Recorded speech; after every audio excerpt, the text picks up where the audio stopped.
Thank you, Eric. And good to see everybody here. Thanks for coming today. It's been a couple of years. It's nice to see, and I really mean that, nice to see a lot of the familiar faces. Let's do a quick little presentation here on Adamera. Here's our forward-looking statement. If you don't get a chance to read it all here, it's on the last slide. Our project is in Washington State. It's just across the border.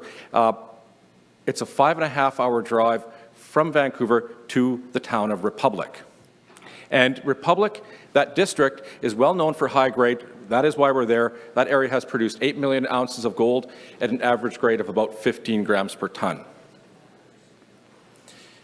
We're big believers in one of the best places to look for a mine is next to a mine. You'll see that theme in all of our projects. We either surround a mine or we're very close to a past producing mine.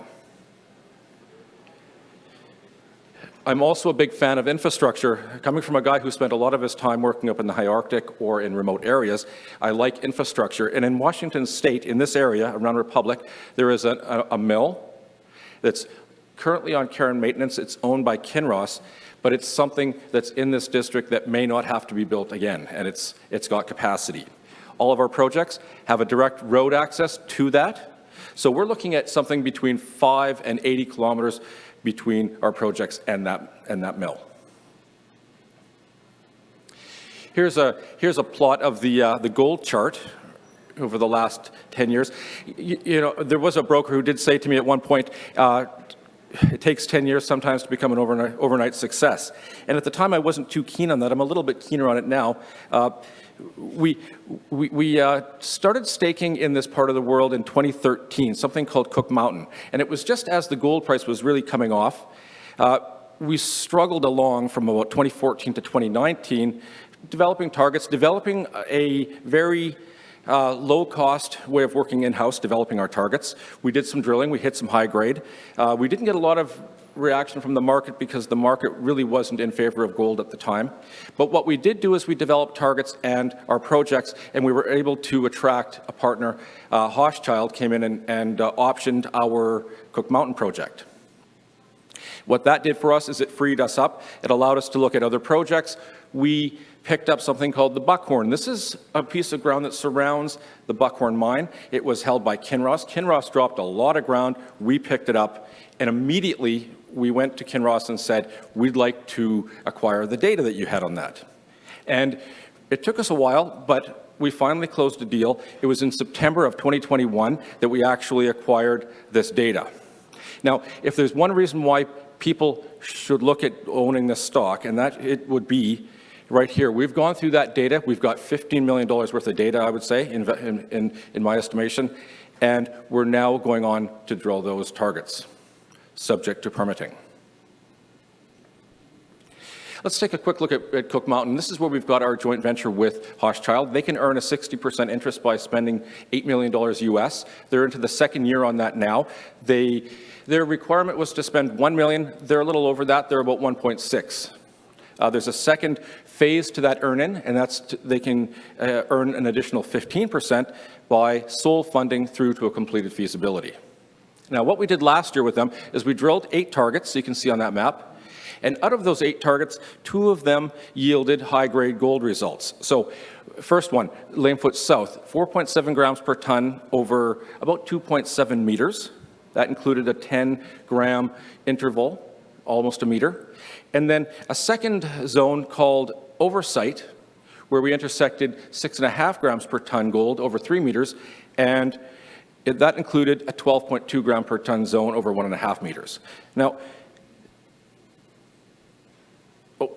this area here, Lamefoot South, keep an eye on that one. This is really interesting because the mineralization here was quite shallow, within 20 meters.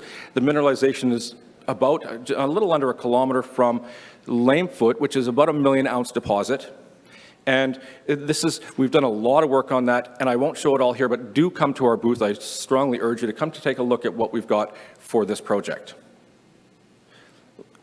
Let's move on to take a look at our Buckhorn project. This is, I would say, our flagship project. Again, here's a project that surrounds the Buckhorn, surrounds a mine, the Buckhorn mine. That was mined by Kinross up until 2017.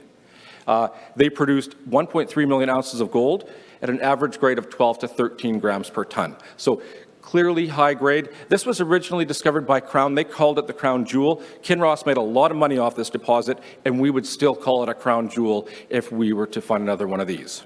And this is a single deposit found in a district. I think these are the kinds of things that you can expect to see in multiples. So that's our strategy for this area. I mentioned we bought data from Kinross. We got that in September of 2021. A lot of data. We were expecting something that would advance our project by about 2 or 3 years, maybe $5 million worth. What we ended up with is something that I would say clearly advances our project by 5 or 6 years. And we put a value on that of about $15 million. It's a lot of data, and it's really helpful. And we've done a lot of work leading up to getting that data. What we've got now is a very comprehensive data set that's never been used to target in this manner. So we're really quite excited by this. Here's something that we did get from that data set. It's a VTEM survey.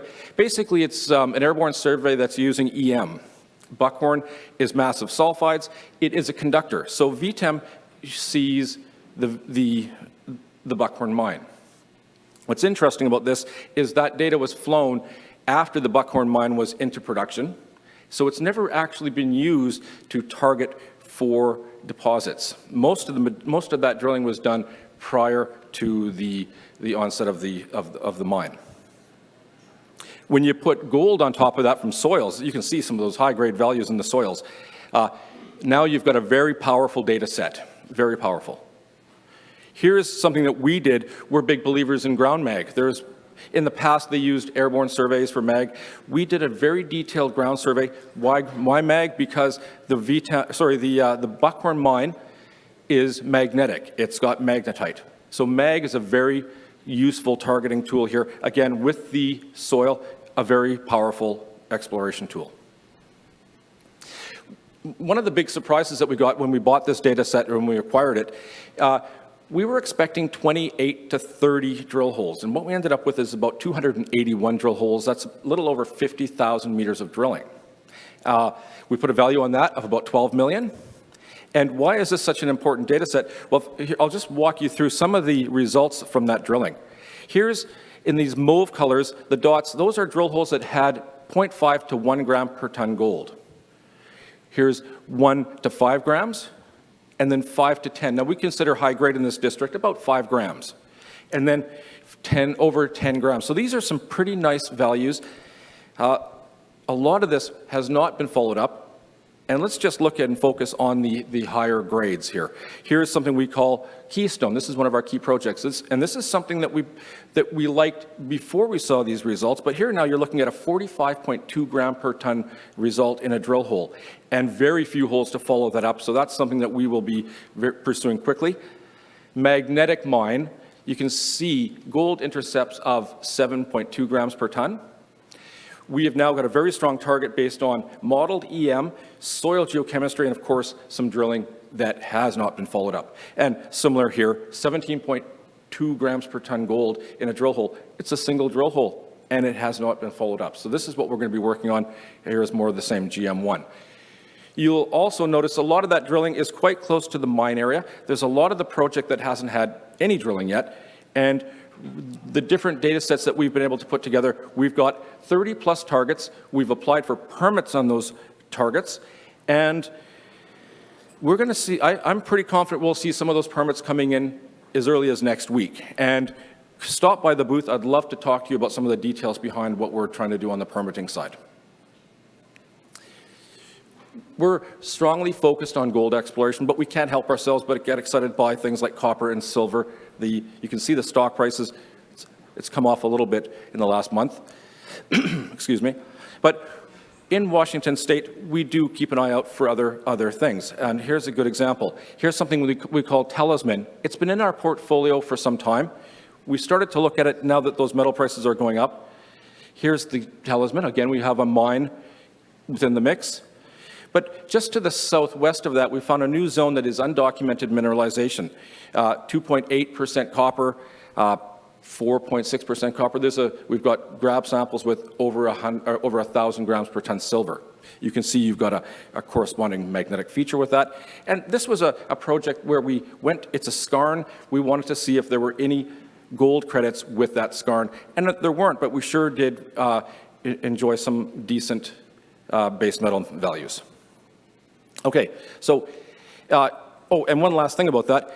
It's just south of Christina Lake. As you cross the border into Canada, you can see you've got direct highway to trail. And what a nice thing. And there are certain companies that would probably like that if we can make any kind of discovery here. Okay, so just in closing, what do I think the big drivers are for 2022? Well, Buckhorn 2.0, getting these targets permitted and putting the drill holes on it. We've got a $15 million data set. We've done some really exciting targeting, and that's something that we'll start drilling on this year. Cooke Mountain, follow-up on Lanefoot South. Again, stop by the booth. We can show you what we've done on that. Very exciting. Some of the copper-silver stuff. And I think a big thing for us, we've got a market cap of 12 to 13 million. There's really not much more that can push a market cap up than a good discovery. And I think we're getting to that point where we've got a lot of good targets and we can really give it a shot. Thank you very much.